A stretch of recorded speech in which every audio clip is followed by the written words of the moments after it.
보면서 로마서에는 크게 둘로 나누어져 있다고 했습니다. 1장부터 11장까지는 구원의 은혜, 그리고 12장부터 마지막 16장까지는 구원받은 사람이 어떻게 살아야 하는지를 말씀하고 있어요. 최근에 저희 교회에서 탈북자들 예배를 같이 그분들과 함께 예배드린 이후에 여명교회를 알게 돼서 거기에 있는 성도 두 분과 교제를 할 수 있는 시간이 잠깐 있었는데요.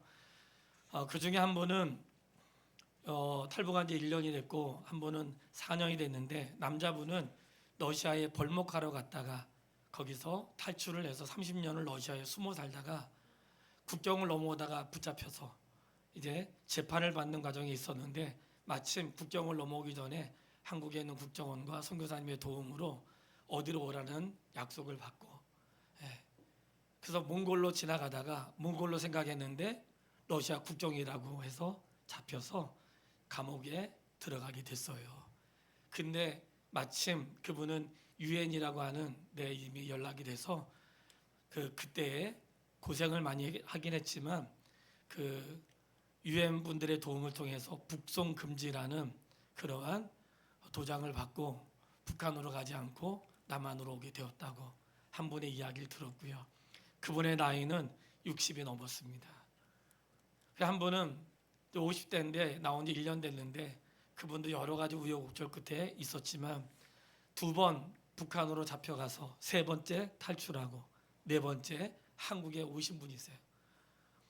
2번 잡혀갈 동안 고생을 정말 많이 했대.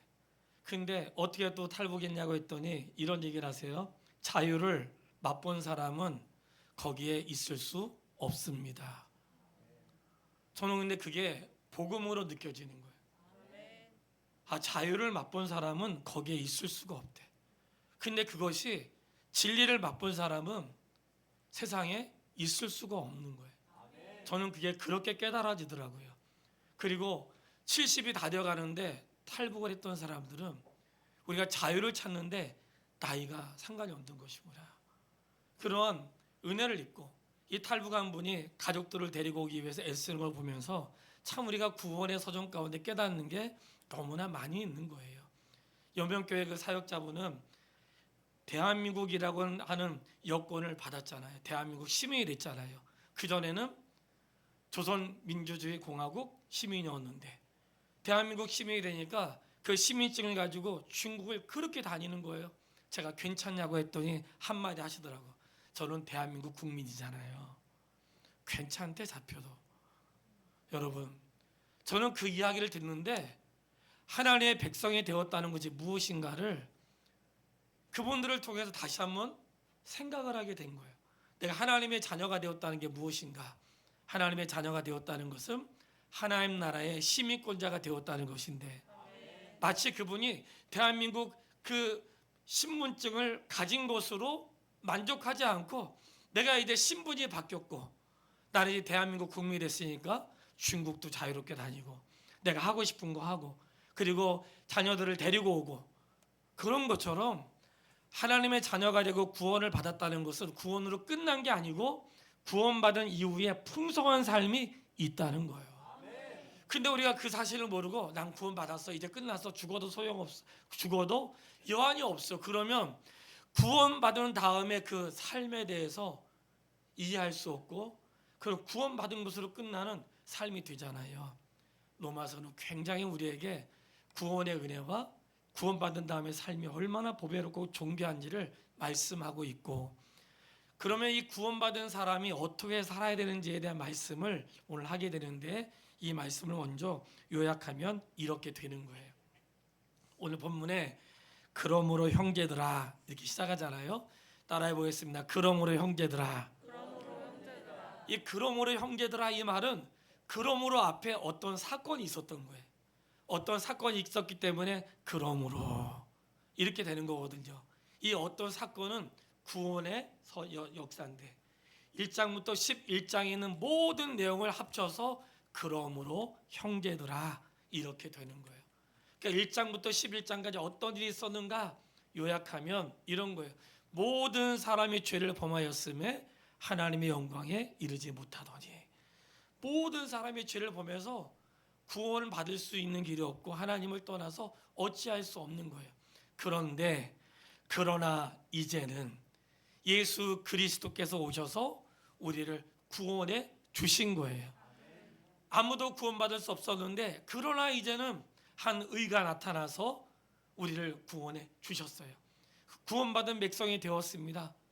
구원받은 백성이 됐는데 내 삶은 달라진 게 없고 난 여전히 행동하는 게 똑같고 내 삶은 조금도 변화되지 않으니 이런 나의 삶이 정말 구원받은 게 맞나 하고 갈등하고 있을 때에 성경에 뭐라고 말씀하는가? 그럴 수 없느니라. 염려하지 말라는 거예요. 왜 그럴 수 없는가? 구원의 은혜는 나의 도덕이나 나의 인격이나 내가 무엇을 성취함으로 얻는 게 아니라 예수님이 성취하신 것을 나에게 입혀주시는 거예요. 이것을 구원의 은혜라고 하는 거예요. 성도가 신앙생활 하면서 어디에 넘어지는가? 나는 저렇게 못 사는데, 나는 저렇게 해본 적이 없는데, 나는 날마다 실수하고 넘어졌는데 거기에 우리가 넘어지는 거예요. 주님 뭐라고 말씀하시냐면 너가 성공해서 구원받은 게 아니고 내가 이루었기 때문에 구원을 받은 것이라는 거예요. 너가 도덕적으로 살고 너가 바르게 살고 믿음을 잘 지켜서 신앙생활을 하고 있는 게 아니고 내가 너를 위해 죽었기 때문에 너의 죄와 너의 허물과 너의 실수와 너 연약함을 내가 죽었기 때문에 너는 너의 거룩함으로 사는 게 아니라 내가 이룬 나의 의로 살아가는 거야. 그래서 구원이라고 하는 것은 자기의 의를 힘입는 게 아니라 예수 그리스도께서 이루신 그 은혜를 입는 것입니다.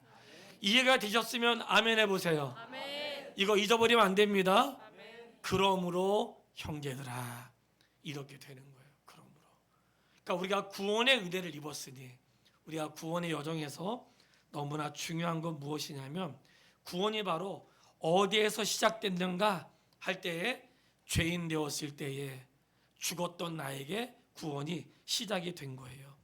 구원이라고 하는 것은 불가능한 자리에서 시작이 된 거예요. 내가 아무것도 할 수 없는 자리, 누가 날 도와주지 않으면 안 되는 자리, 그 자리에서 구원이 시작된 것이고요. 우리가 말씀드렸던 것처럼 내가 이제는 그리스도 예수 안에서, 이 말은 내가 무엇을 하는 게 아니라 주님이 이루셨던 것을 우리가 믿음으로 그 일을 이루어가고 있다는 사실을 잊지 않게 되기를 바랍니다. 한 가지 확인하고 본문으로 시작할게요. 8장 1절 말씀.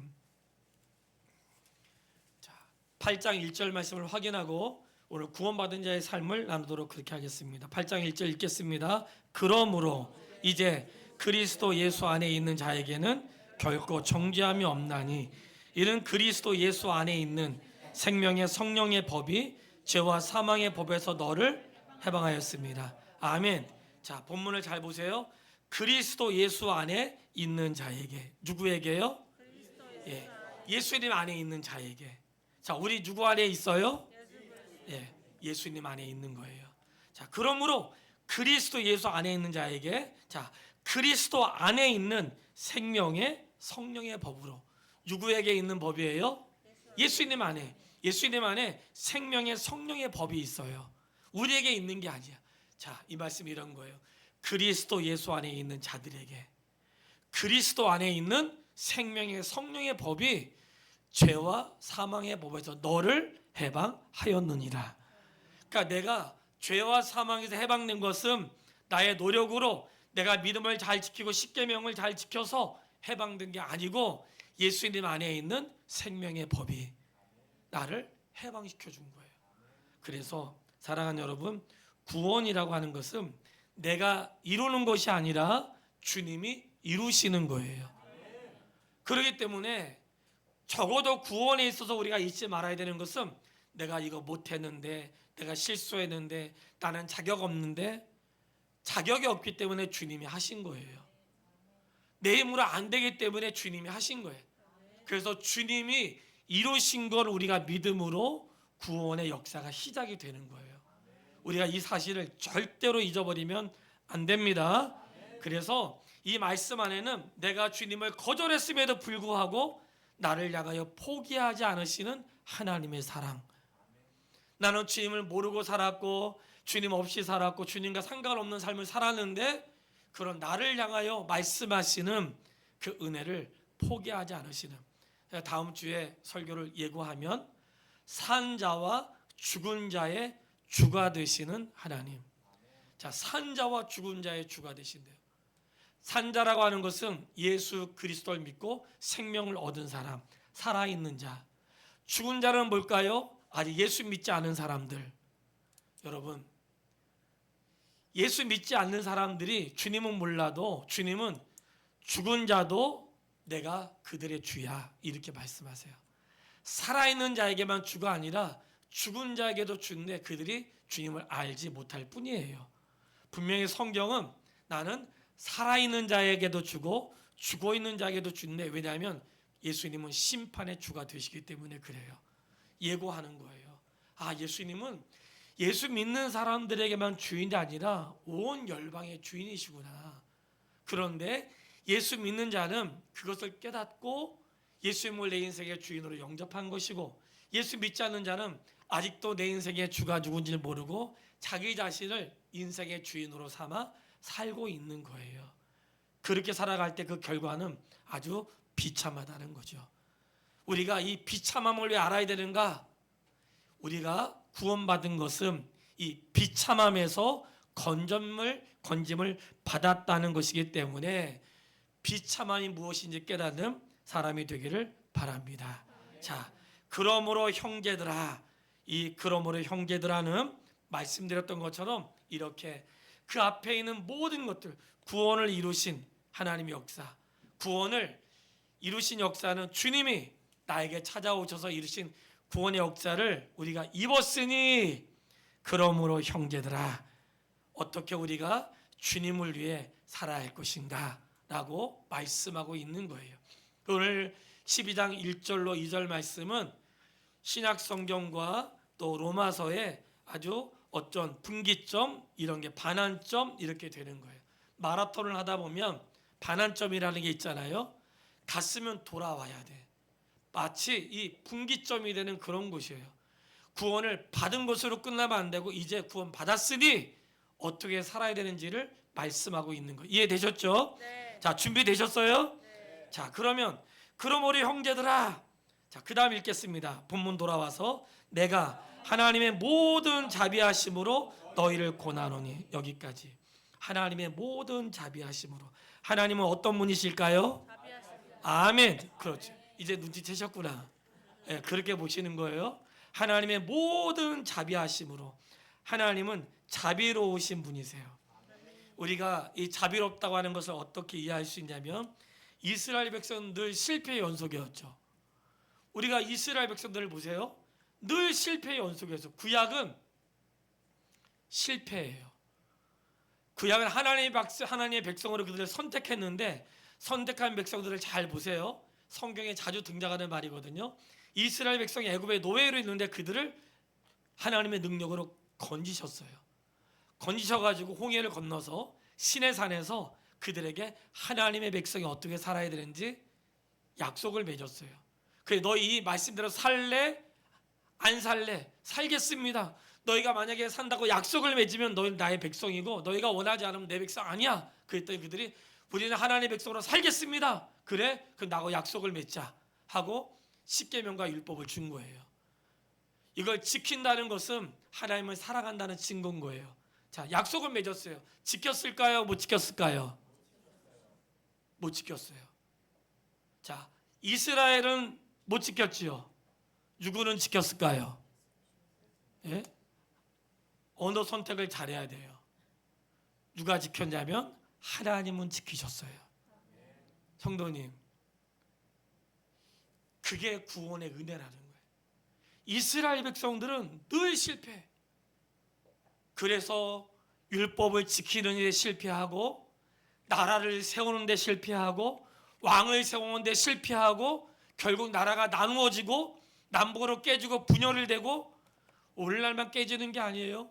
이스라엘의 둘로 깨지고 북쪽은 우상을 섬기고 남쪽은 겨우 하나님을 섬겼는데, 그 섬기는 자들조차도 하나님 뜻대로 살지 않아가지고 북이스라엘은 아수르에, 남유다는 바벨론에 망해버려요. 이게 구약의 백성들의 모습이에요. 근데 그 백성들을 향하여 무엇을 하셨어요? 끊임없이 은혜를 베푸시고 끊임없이 선지자들을 보내셔서 그들을 이끌어 가시는 분은 하나님이라고 하는 거예요. 그러므로 형제들아, 내가 하나님의 모든 자비하심으로 너희를 권하노니, 이 말씀은 하나님은 자비로우신 분이라는 거예요. 그래서 우리가 이스라엘 백성처럼 실수하고 하나님의 백성으로 부름 받았는데 실수하고 절망에 빠지고 또 안 되고 깨져도 하나님은 나를 포기하지 않으신다는 거예요. 이게 구원의 역사 가운데 너무나 중요한 사실이에요. 이 사실이 내 마음에 와 닿을 때에 나는 실수해도 하나님이 실수하지 않으시니 나의 구원은 염려가 없구나. 그런 자리에 이르게 되는 거예요. 그래서 우리가 실수하고 깨지고 부딪히고 넘어져도 우리는 구원에 대하여 염려하지 않는 것은 구원의 근거가 나의 행동이나 나의 믿음이나 나의 열심, 나의 어떤 봉사, 나의 노력으로 되는 게 아니라 그분의 은혜로 된 거기 때문에, 그러기 때문에 구원을 은혜라고 말하는 거예요. 은혜는 값으로 살 수 있는 게 아니에요. 그래서 은혜라고 하는 거예요.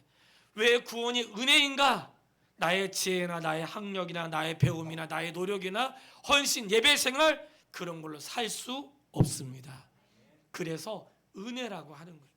우리가 그 은혜를 입었다는 것을 기억할 수 있게 되길 바라고 잊지 마세요. 따라하세요. 구원은 나의 열심이 아닙니다. 나를 향한 하나님의 사랑입니다. 할렐루야. 자, 구원은 나의 열심이 아니에요. 이 말은 나의 열심으로 무엇을 이루는 게 아니에요. 우리 성경을 통해서 알아요. 심는 자나 물 주는 이는 다 똑같고 자라게 하시는 분은 하나님이시래요. 성도가 자라고 있다는 것은 하나님의 은혜예요. 성도님, 인생이 어디에서 자랄까요? 나는 사람 싫어가지고 앞으로 혼자 살 거야. 절대로 성숙할 수 없습니다. 나는 결혼하면 애기도 안 낳고, 심지어 어떤 사람은 결혼도 안 할 거야. 그냥 결혼 안 하고 그냥 즐기며 살 거야. 그럴 수도 있어요. 여러분, 절대로 성숙할 수 없습니다. 인생은 언제 성숙하냐면 가정 안에서 부딪히면서 성숙하는 거예요. 성도라는 사람들이 모여가지고 성숙해지는 거예요. 이게 다른 사람들이 모인 거예요. 여러분 알죠? 왜 저 사람은 저렇게 살아? 당연히 다르죠. 음계를 보세요. 도레미파 솔라시도 똑같아요? 달라요? 야, 너는 왜 도야? 너는 왜 솔이고? 근데 오늘 잠시 후에 송인수님의 지휘를 통해서 저희가 사부 합창을 할 거잖아요. 네. 자, 똑같은 소리 내면 화음이 돼요, 안 돼요? 안 돼요. 신기하네요. 똑같은 소리 내면 화음이 안 돼. 여러분, 이게 바로 그리스도 안에서 이루는 조화예요. 이 사람은 도, 저 사람은 레, 미, 솔, 라시도 다 달라. 올라갈수록 음이 다 다르고 다 달라. 성도는 각자 자기의 음을 가지고 있어요. 너는 왜 그래? 그러면 안 돼. 그 사람의 삶의 배경이 다르고 사는 환경이, 우리 여기 모인 성도가 같은 사람이 한 명도 없어요. 다 달라. 우리는 각자 다른 환경에서 다른 부모님과 다른 철학과 다른 배경 속에서 우리가 여기까지 온 거예요. 우리는 음계가 다 달라. 그런데 전부 다 도만 하면은 얼마나 밋밋하고 재미가 없겠어요. 전부 다 솔만 하면 얼마나 재미없겠어요. 참으로 신기한 것은 각자 다른 음을 가지고 다른 특성을 가지고 있는데 이 사람들이 모여서 조화를 이룬다는 거예요. 그것이 합창이고 그것이 바로 복음의 비밀이에요. 어떻게 그런 일이 있을 수 있을까? 그러므로 형제들아, 내가 하나님의 모든 자비하심으로 너희를 권하노니, 따라하겠습니다. 너희 몸을 하나님이 기뻐하시는 거룩한 산 제물로 드리라. 자, 무엇을 드리라고 했어요? 아니, 무엇을 드리라고 했어요? 너희 몸을. 따라해. 너희 몸을 너희 몸을 하나님이 기뻐하시는, 자, 산제물로 드리라고 했어요? 죽은 제물로 드리라고 했어요? 제가 질문하겠어요. 구약에는 죽은 제물로 드렸을까요? 산제물로 드렸을까요? 맞아요. 그 차이예요. 구약에는 전부 다 죽은 걸로 드렸어요. 왜 죽은 걸로 드렸냐면 구약은 예표거든요. 예표라는 것은 이게 어떤 상징적인 의미가 있는 거예요. 하나님, 나는 죽었어요. 나는 죽었어요. 하나님, 나는 죽었어요. 이 말은 예수님이 제자도를 가르쳐 주실 때에 나를 따라오려거든. 누구든지 나를 따라오려거든. 여기서 누구든지는 우리 모두가 다 들어가는 거예요. 뭐 교회 처음 나오는 사람만, 일꾼들만, 목사만 그런 게 아니고 모든 나를 따라오는 모든 사람들은 자기를 부인하고 자기 십자가를 지고 나를 따르라고 했어요. 이게 뭐냐면 나를 따르려면 너는 죽은 거야. 너는 죽은 몸이야. 하나님께는 어떤 모습으로 드려야 되나? 죽었다는 것은 나의 의지, 나의 생각, 나의 감정, 심지어 나의 분노, 나의 억울함, 나의 속상함, 이것까지도 죽은 거예요. 그래서 구약에는 죽은 제사로 드렸는데 죽었다는 것은 하나님, 나는 주님 앞에 죽었어요, 이런 뜻이에요. 죽었어요.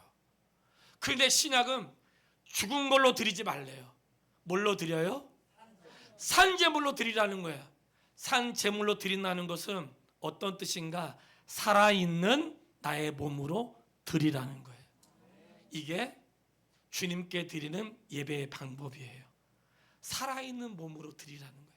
여기서 하나님이 너희 몸을 하나님이 기뻐하시는 거룩한 산제물로 드리라. 죽은 제물이 아니라 산제물로 드리라. 이 말씀 안에는 죽은 제물은 나는 죽었어요 하나님, 나는 죽은 자예요, 그런 뜻으로 드렸다면 이제는 죽지 말고 살아서 드려. 살아서. 성도님 중에 이런 얘기하죠. 목사님, 나는 죽어야 돼. 그래. 나는 이제 구원받았으니까 죽어도 연한이 없어요.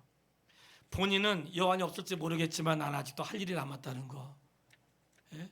나는 구원받았으니까 죽어도 괜찮아요.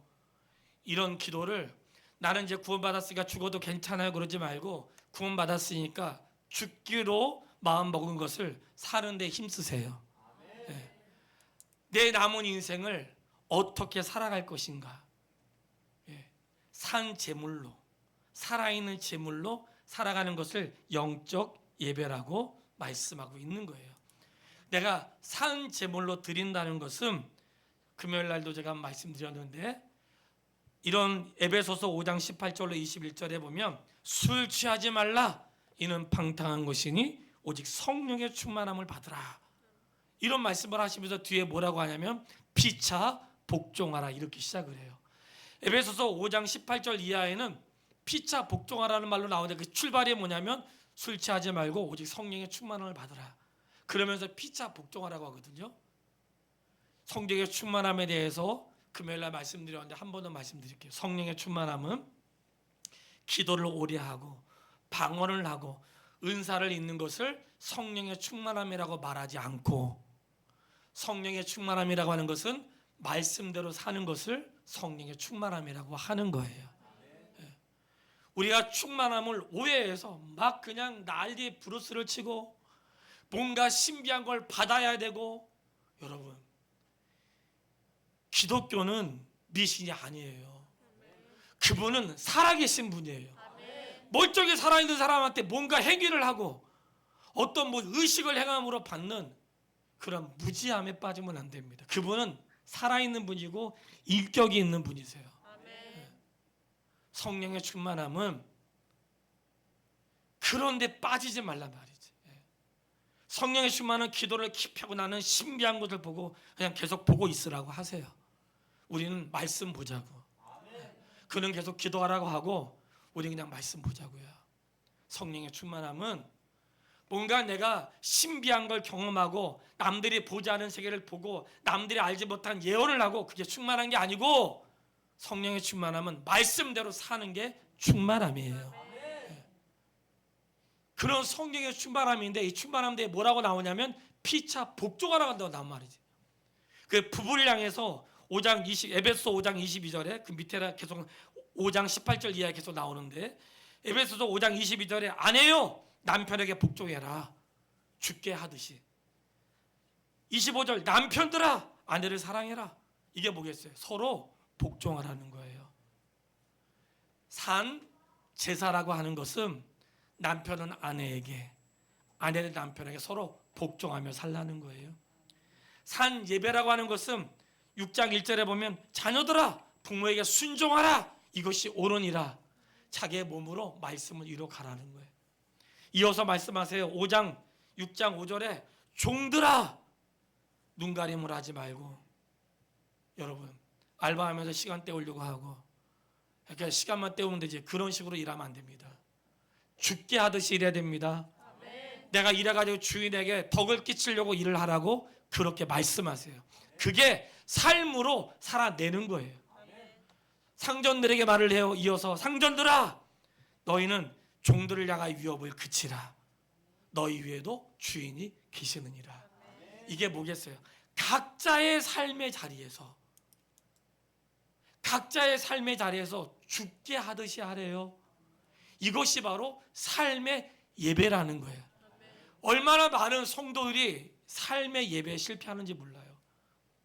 삶의 예배 실패는 뭐냐? 한번 생각해 보세요. 우리가 드리는 예배는 일주일에 한 번 드리는 사람은 1시간 반, 두 번 드리는 사람은 3시간, 네 번 드리는 사람은 4시간 반. 예? 기껏해야 우리 모든 거 다 나와봐야 5시간, 6시간도 안 돼.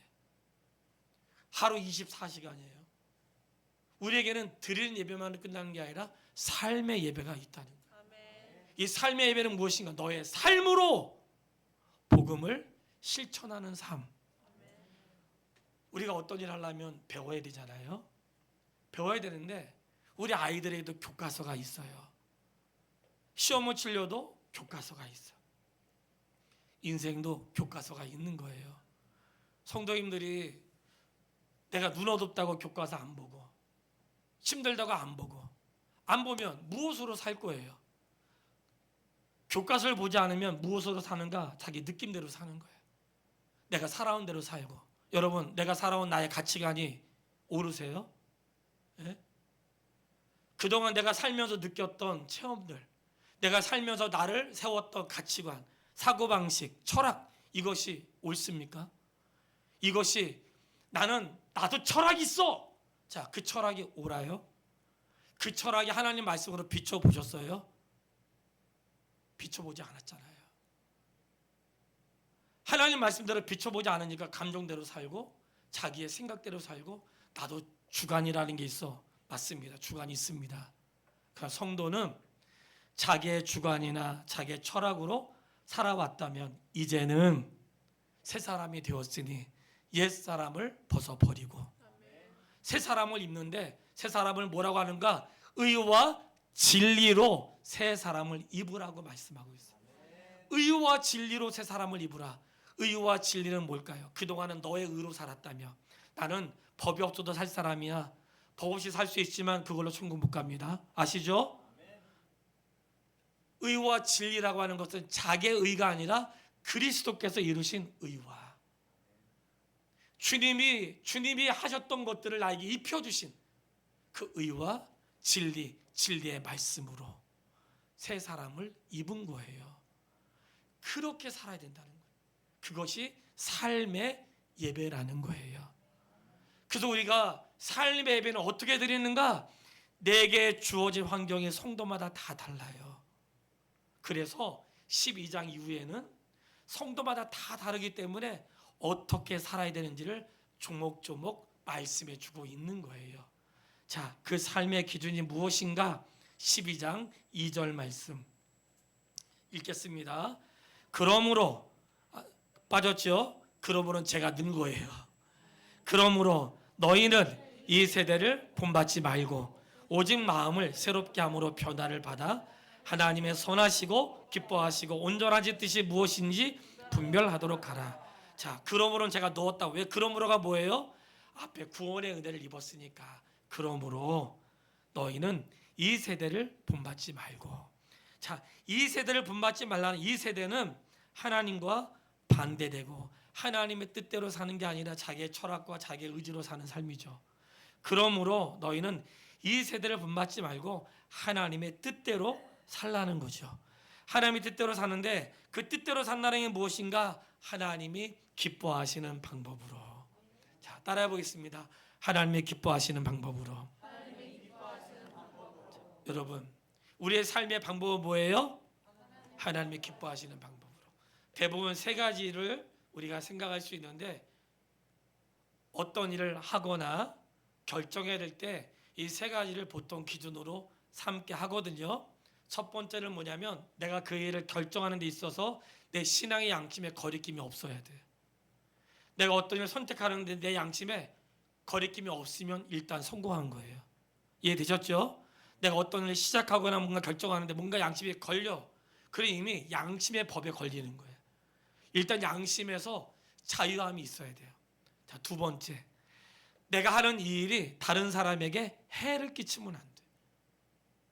다른 사람에게 유익을 주지 못하더라도 일단 해가 되면 안 돼요. 첫 번째는 내 양심에 거리낌이 없어야 되고, 두 번째는 이 일을 함으로 해서 내가 누군가에게 해가 돼. 그러면 하지 말아야 됩니다. 마지막 결정이 무엇인가? 하나님이 기뻐하시는 일인가? 자, 이것이 하나님의 뜻이 무엇인지 분별하도록 하라. 하나님의 선하신 뜻이 무엇인지 분별하도록 하라. 자, 성도님, 하나님의 선하신 뜻이 무엇이 분별하도록 하려면 우리 어떻게 해야 되겠어요? 그분의 뜻이 무엇인지 공부해야 되겠죠. 질문, 해야 돼요? 하지 말아야 돼요? 자, 그러면 그걸 하기 위해서 사경회를 열었어요. 그러면 참석해야 돼요? 하지 않아야 돼? 해야 돼요. 예, 분명히 해야 된다고 얘기했어요. 나는 눈이 침침해서 글 못 봐요. 와서 들으세요. 예. 글을 볼 수 있는 분을 보시고, 난 형편이 안 돼요. 유튜브 들으세요. 유튜브 틀으라는 것은 올 수 있는데 틀으라는 게 아니라 도저히 아파가지고 못 오는 사람들, 팔 부러지고 다리 아파가지고, 예? 못 오는 사람은 제약은 다 나오세요. 예. 여러분, 하나님의 선하시고 기뻐하신 뜻을 살아야 되는데 말씀을 알아야 살지요. 그래야 살아낼 거 아니에요. 말씀을 모르는데 어떻게 살겠어요? 말씀이 내 안에서 자유롭지 못하니까 말씀이 안 나고 뭐가 나와요? 내 생각에는 말이야. 이 내 생각이 나와요. 내 생각은 항상 틀리죠. 내 생각은 항상 바뀌어. 제가 좀 불편한 게 있어요. 너무 불편한 게 있었는데 어떤 일이냐면 어느 분이 저를 찾아왔어요. 찾아와가지고 목사님, 이번 9월 달에 총회가 있거든요. 총회가 있는데 어떤 일로 해서 총회가 있는데 목사님이 좀 대변을 해달라고 찾아왔어요. 근데 제가 그 말씀을 곰곰이 생각해봤어. 무엇이 옳은지 궁금해 생각해봤어요. 그리고 한번 이런 생각을 한번 해봤어요. 그 내용이 하나 뭐냐면 목사는 은퇴가 70이거든요. 70. 여러분, 은퇴가 70이에요. 13년 남았어요. 그런데 은퇴가 70인데 하도 요즘에 뭐 100세 막 이렇게 살잖아요. 70인데 75세까지는 연장할 수 있도록 기회를 줬어요. 근데 단 성도들이 원할 경우에, 단서가 있어. 단 성도들이 원할 경우에. 그러니까 제가 70이 되면 할 거예요. 단 성도들이 원할 경우에. 근데 여기에 어떤 단서가 있냐면 70까지는 어떤 자격이 주어져요. 회의할 때 투표할 수 있고 발언할 수 있는 자격이 주어져요. 근데 70부터는 교회에서 목사님 75세까지 해주세요. 그럴 경우에 교회에서는 자유롭게 할 수 있지만 노회나 총회에서는 발언을 하거나 직분을 받을 수가 없어. 이해되셨죠? 그런데 저희가 몇 해 전에 70세가 은퇴였는데 75세까지 연장을 했어요. 단 성도들이 원할 경우에. 그런데 그 5년 동안은 총회나 노회에 자격이 없고 교회에서만 자격이 있는 원안이 통과가 된 거예요. 그런데 이번에 법이 올라왔는데 아예 목회자 나이를 75세로 아예 바꿔주세요. 올라왔어요. 70세가 아니라 아예 75세로 바꿔주세요. 그 얘기를 딱 들었는데 목사의 양심으로 누구한테 유익한 거지? 첫 번째 생각났어요. 75세로 얘기했을 때, 연장했을 때 성도들이 좋아할까? 목사님, 그래도 우리도 젊은 사람이 좀 좋은데 혹시 그러지 않을까? 내가 없으면 교회가 안 될까? 저는 그 생각을 한 거예요. 75세까지 할 수 있지만 남은 5년 동안도 뭔가 목소리를 내고 어떤 자리에 앉아가지고 역할을 한다는 것은 저는 그렇게 생각합니다. 젊은 목회자들에게 실수할 수 있는 기회를 빼앗는 것이라고 생각해요. 이 말은 무엇이냐? 오늘날 제가 목사가 됐어요. 30살 목사가 됐는데 목사는 됐지만 저의 이성이나 어떤 몸으로는 조금 익숙해졌는데 제가 이성이나 가지고 있는 것이 목사로 많이 부족해. 그래서 부목사로 10년 동안 있었어요. 10년 동안도 훈련의 기간이었어. 담임 목사 되면 실수 안 할 줄 알았어. 여러분 같이 살아봐서 알았잖아요. 저 얼마나 실수가 많은지. 이런 실수의 시간들이 지난 날 있었던 거예요. 그런 실수의 시간들을 거치고 오면서 복음이 무엇인지, 목회가 무엇인지 이제 겨우 조금 알아가야 되는데 14년 있으면 은퇴해야 되는 거예요. 그러면 그런 실수할 수 있는 시간들을 후배들에게도 줘야 하지 않을까, 그런 생각을 가지게 된 거예요. 개인적으로는 이거는 참 우리의 욕심이구나 하는 생각이 들었어요. 그래서 내가 어떤 일을 하거나 할 때에 그것이 나에게 유익하더라도 이거 정말 교회에 유익한 것인지, 이 일이 정말 주님을 기쁘시게 하는 일인지 돌아본다면 하나님 말씀을 읽으면 다 써 있습니다. 성경에는 레위인들의 나이가 기록되어 있어요. 여러분 혹시 아세요? 아무도 몰라서 다행이네. 네. 성경에 레위인들의 나이가 기록되어 있어요. 레위인들은 30살부터 50까지 일을 하도록 되어 있어요. 왜 그랬을까 생각을 한 거예요. 힘이 없어서, 지혜가 부족해서. 50 이후에 더 충만하겠죠. 가장 일할 수 있는 좋은 나이. 저는 그렇게 생각한 거예요. 성도님, 내 삶에 결정을 할 때 내가 하나님의 교회에서 봉사를 하고 가정에서, 교회에서 타인에게, 이 삶의 예배거든요. 이 삶의 예배 가운데 자기를 복종하지 않으면 삶의 예배는 이루어지지 않습니다. 부부 사이에 복종하지 않으면, 자녀가 복종이 없으면, 성도가 복종이 없으면 삶의 예배가 이루어질 수 없어요. 그래서 교회라고 하는 것은 서로 다른 음계를 가진 사람들이 화합을 이루는데 자기를 낮추고 복종하고 서로를 세우고 서로 존중하면서 화합을 이루어가는 것, 이게 아주 신비한 연합이라는 거예요. 어떻게 가능한가? 예수 그리스도 안에서, 예수 그리스도로 말미암아, 예수 그리스도 때문에, 예수 그리스도를 통하여 가능한 거예요. 왜냐하면 우리는 그리스도 안에서 죽었고 그리스도와 함께 살았기 때문에, 여러분 우리는 다 죽은 자예요. 그리고 주님으로 인해서 산 사람이에요. 죽었다는 것은 말이 없다는 거잖아요. 그에 그리스도로 세워졌다는 거예요. 삶의 예배는 바로 그런 것입니다. 아직도 내가 살아있다는 것은, 아직도 내가 말씀 안에 있다보다는 그 사람은, 이 사람은, 저 사람은, 이게 얘기하고 있는 것은 아직 내가 성숙에 미치지 못하고 있구나 하는 것을 깨닫는 것이고, 그럴지라도 그리스도 안에서 그리스도를 통과한 사람으로, 그리스도와 함께 그리스도의 법이, 그리스도의 능력이 이렇게 그 사람을 통해 나타나는 것을 믿었다면 우리는 그와 함께 갈 수 있고, 빨리 가지 못해도 그의 손을 붙잡을 수 있고, 많이 가지 않아도 그 일을 할 수 있는 은혜를 우리에게 허락하신 줄 믿습니다. 성도님, 삶의 예배는 무엇인가? 지금 있는 자리에서 살아내십시오. 어려운 자리에서 살아내세요. 고난의 자리에서 살아내세요. 그리고 여기까지 인도하신 하나님께서 앞으로도 인도한다는 사실을 믿으세요. 실수를 두려워하지 마세요. 실수 때문에 주님이 포기하지 않습니다. 혹시 내가 죽을 죄를 지었어도 그것 때문에 주님 나를 떠나지 않습니다. 마음껏 실수하시고 실수를 허용하시고 실수를 용납하시고 실수를 통해 나를 세우시는 하나님. 이게 바로 오늘을 살아가는 성도의 모습인 거예요. 성도님, 이게 그러므로 형제들아, 아주 놀라운 하나님의 은혜. 구원받은 것으로 신앙생활이 끝나면 구원의 반밖에 모르는 거예요. 구원받은 다음에 이후에 누리는 풍성함. 그래서 수없이 많은 성경 구절에 이렇게 말합니다. 깊도다 하나님의 그 지혜의 풍성함이요.